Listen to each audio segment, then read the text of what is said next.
This week, I'm talking all about a dog who starts peeing every time she becomes excited. How can we put a stop to this problem behaviour? I'm then moving on to finding the right diet for a cat with multiple different conflicting medical conditions, and then finally discussing a tiny chihuahua who's suffering from a skin rash a week after vaccination. Should they be getting a smaller vaccination dose, and should this owner be worried? But first, here's the intro. You're listening to the Dr. Alex Answers podcast, the show that answers all of your dog and cat health questions so they can live healthier, happier lives. And here's your host, veterinarian Dr. Alex Avery. This is episode number 21 of the Dr. Alex Answers Show. Welcome along. I'm Dr. Alex, and this is the show where I answer any questions that you have about how to prevent disease, how to keep your pet healthy, how to pick up on the fact that they might be unwell in the first place, and the things that you need to think about when it comes to treating them, just for whatever really life throws their way. I'm so grateful that you're here sharing your valuable time with me. And if we're meeting for the first time and you do enjoy the show, then consider subscribing just so that you don't miss out on the weekly podcast. And I'm going to jump straight into my first question today, which is from Lil, who says that her dog, which is a female border collie puppy, always pees when she sees new people or if she sees someone who she hasn't seen in more than a day or two. So how can she stop this behaviour? Lil assumes it's because of excitement, but is that right? And what can we do about stopping it? Well, excitement peeing and submissive peeing are two potentially very similar occurrences, very similar behaviours, but they're based on a couple of different kind of key emotions, really. And while they can look very similar, the way to go about fixing them and to preventing them and stopping them and training your dog out of them can be slightly different. So if your dog is running around, if they're jumping up, if they're peeing when they're moving, or if when they're playing, then that really is likely to be excitement peeing. If, on the other hand, they've got their tail tucked between their back legs, if they're rolling onto their back, if they're showing their belly, and if they're urinating during those kind of postures and those behaviours, then it's much more likely that a dog and a puppy is submissive peeing. So you can see they're kind of quite subtle. One is a dog who's looking really excited, their kind of tails up wagging, they're running around, they're jumping up and they're peeing. The other one when their tail's tucked between their back legs, rolling onto their back and showing their belly. So those are quite submissive behaviours.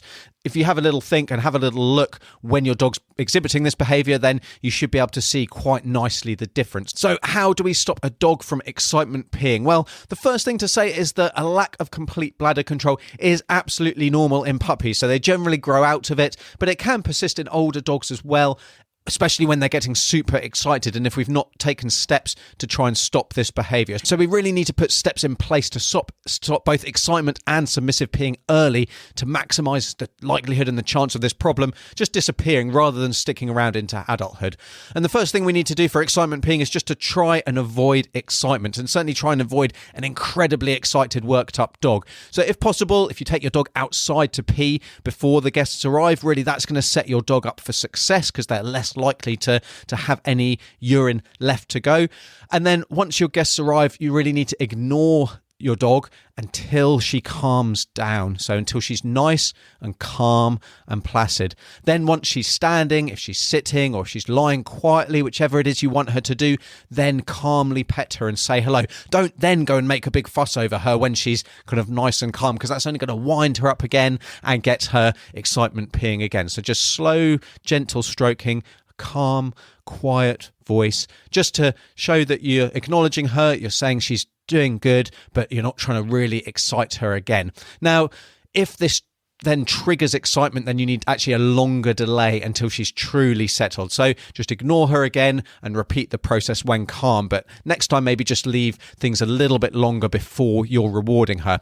Now, if she has a pee, then she has a little accident, then clean it up quickly. Don't make her fuss about it. Don't, tell her off, because that's only going to make things worse. And also potentially use an enzyme cleaner just to break it down so she's not kind of attracted back to that spot and she doesn't think of that spot as an appropriate place to pee. And really, with any training, consistency is key. So everybody has to do this all the time. So let your visitors know ahead of time what they need to do, what you expect of them.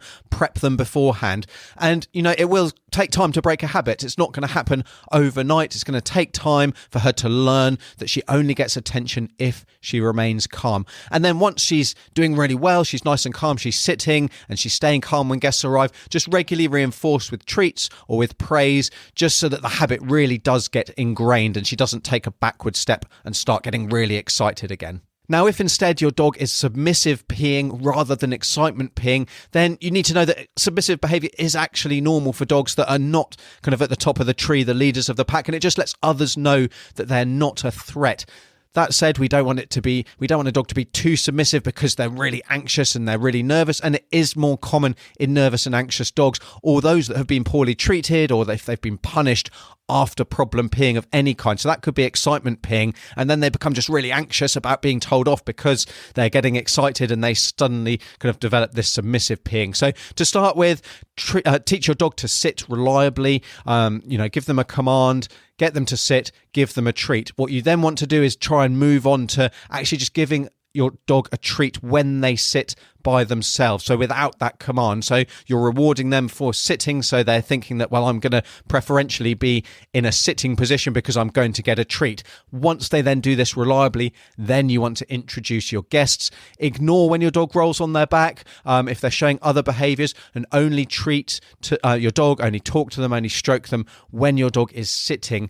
You can also crouch down rather than bend over at the waist, because a dog can feel kind of quite threatened. Certainly a nervous dog can feel quite threatened if you're reaching over the top of their head, or if you're reaching down the back. So crouch down to their level when you're giving the treat and when you're praising them. Things that you should avoid doing: you should avoid shouting. You should, like I say, avoid reaching over the top of of your dog's head.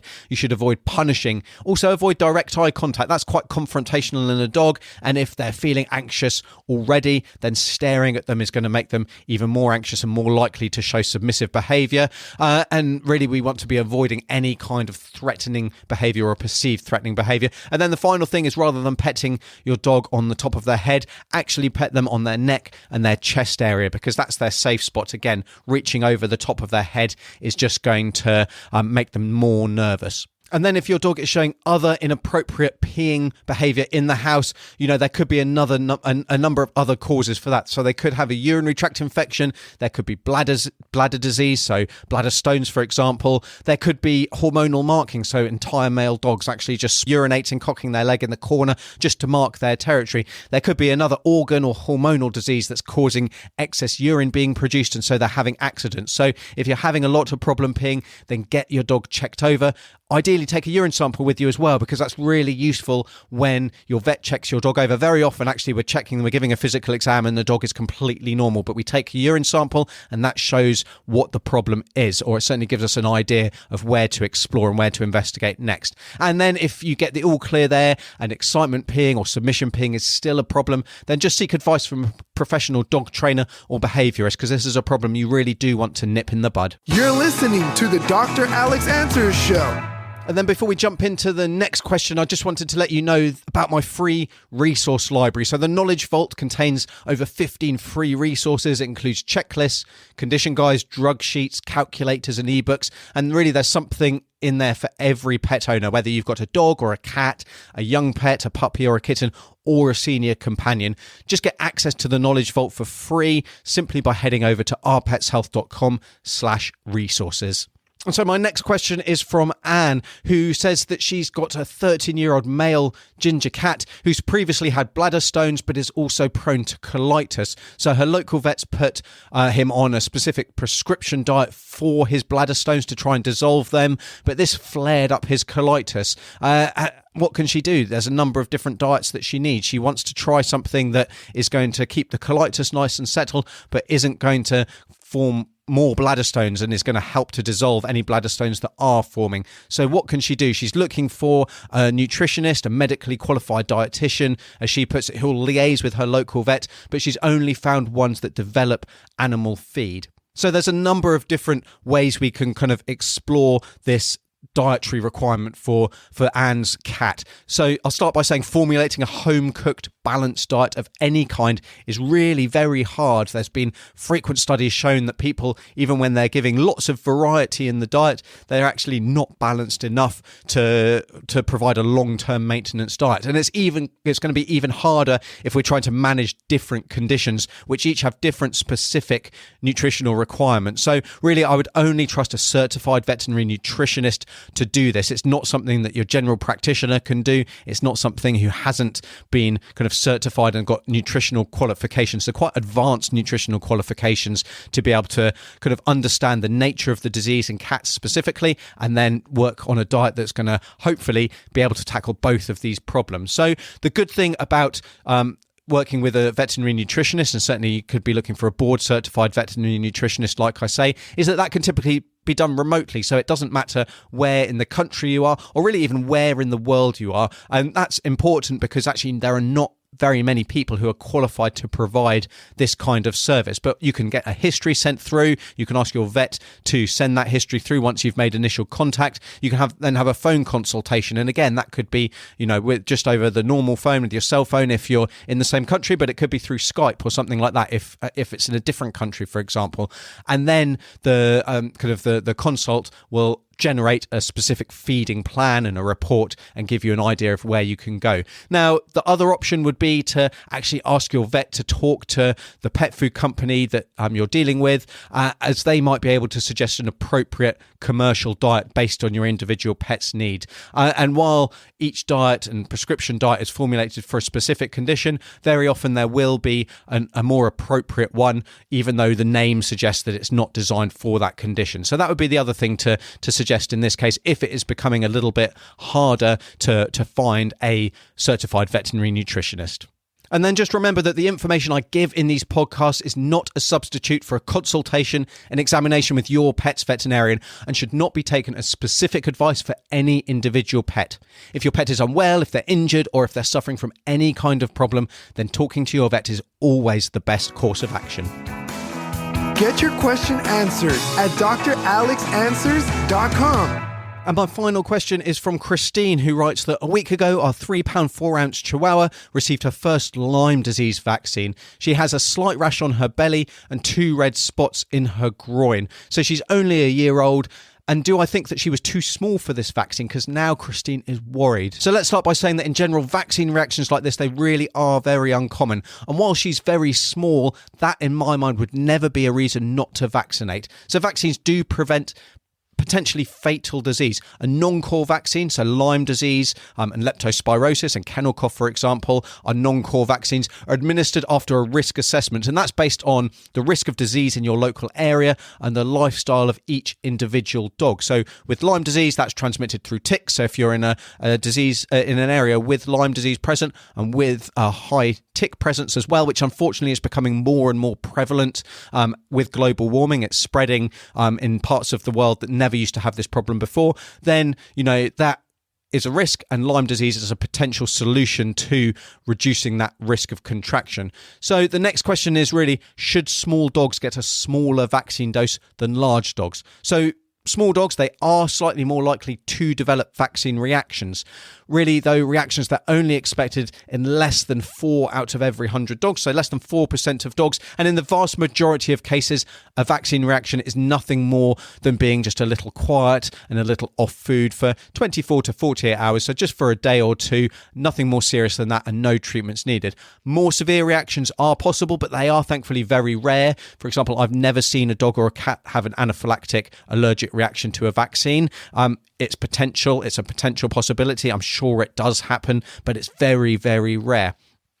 Now, as for vaccine dose, we know that the full vaccine dose is safe and produces a reliable immunity. Certainly that safety has been shown in numerous studies. Now, they don't necessarily check every single breed of every single size. There's going to be a range, but in the general dog population, we know that they're safe, that they are reliable as well in that immunity they're generating. And that's really important, because a smaller vaccine dose in a small breed dog, so like this really tiny Chihuahua, is probably going to result in fewer side effects. We don't know that for certain, but it would make sense. But we have no idea if it would produce a reliable protective immunity in every dog from the killer diseases that they're designed to protect against. So this isn't something that we want to mess around with. There's absolutely no point in vaccinating at all if we don't know that we're going to get that reliable protective immunity that's been proven to be the case in the dose of vaccine given. Now, Sure, in an ideal world, there would be lots of tests that go into small dogs, and it may be that we'd be able to produce a smaller dose vaccine. But just to take that into our own hands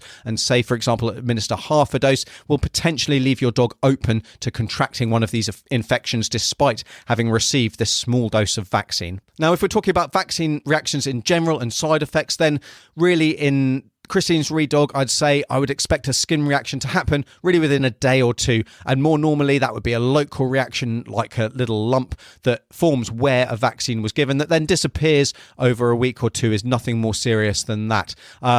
If we've got an allergic reaction or an anaphylactic reaction develops, then that really generally is within minutes to a few hours of a vaccine being given. And, you can see that when we get vaccines ourselves, and certainly our children do, we're advised to stay at the doctor's for 20 to 30 minutes after we administer, after they receive that vaccine, just in case there is an allergy that develops. Now, if we do get allergies, we get hives, so that is like a lumpy, bumpy skin that can be quite itchy. We can also get swelling of the face and neck in our dogs, potentially vomiting, diarrhea, laboured breathing, difficulty breathing, and even collapse can be a case, and even death ultimately. But really remember, these are very, very rare. So that said, a rash is clearly not normal in this wee dog, and it would definitely be worth calling your vet about. If it's itchy, if it's getting worse, then it is especially important for you to get the dog examined.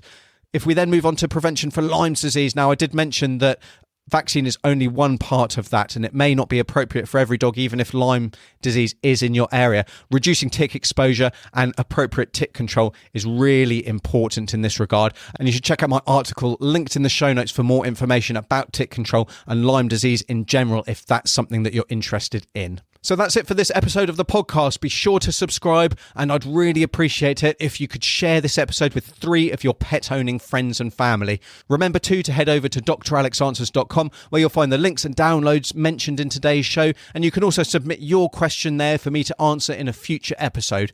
But until next time, take care. You've been listening to the Dr. Alex Answers podcast. Be sure to rate, review, subscribe, and we'll see you on the next episode of the show where you ask the questions and Dr. Alex answers.